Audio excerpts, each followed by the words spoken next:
За миний хувьд бол зөвшөөрлийн хуулийг ахалж одоо 2022 оны 6 сард анх батлуулж байсан. Тэр үед одоо 1500 зөвшөөрлийг 365 болгоод за бүх салбар дээр илүүдл болсон байсан төрийн одоо хүн сурталыг авилгалыг баасгах зорилгоор нь зөвшөөрлийн хуулийг анх баталсан байдаг.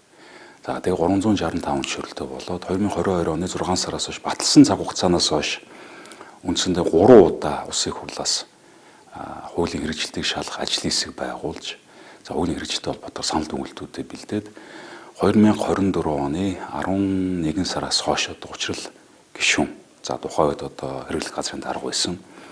За хамтарсан одоо хуулийн хэрэгжилттэй холбоотой шалгах ажлын хэсэг байгуулаад тэрнийхэн санал дүгнэлтэн дээр зөвшөөрөл болон зөвшөөрөл мэдээллийн хууль болгож одоо нэмэлт өөрчлөлт хийж байгаа гэсэн. Зарим тооны тусгай зөвшөөрлийг энгийн зөвшөөрлөөр шилжүүлэх.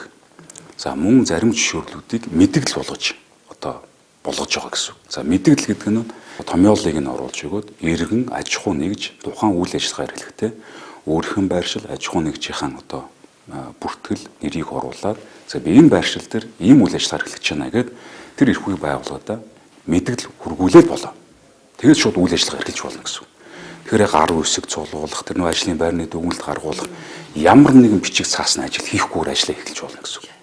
Тэгээ ямар шат амжилт байхгүйгээр эхэлнэ гэсэн. За тэгвэл ажлаа эхэлснээс хойш эрх бүхий байгуулна шалгаж болно гэж байгаа. Тэр үйл ажиллагаа эхлүүлэх зөвшөөрөл авах тэр хугацаа ерөөс алдахгүй болж байна гэсэн. За энэ хамгийн одоо нөлөөлөл бүхий одоо хамгийн сайн үр дүнгийн хүртэх салбарууд юу вэ гэхээр одоо жижиг дунд үйлдвэр эрхлэгч нар байна.